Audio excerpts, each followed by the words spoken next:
So then I would just move your screen around to see, because maybe you could have Zanos be controlling the screen and the mouse, and then like when you're speaking, no, yeah, just so like what I'm just thinking is you while you're speaking, Zanos could be whoever. Do you get what I'm saying?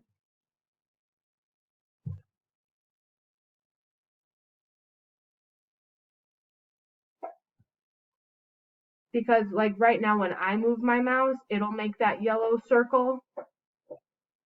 So just think through whoever is doing the screencasting, the recording, that they are.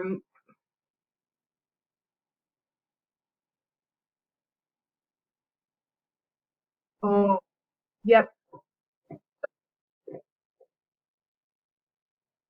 yep,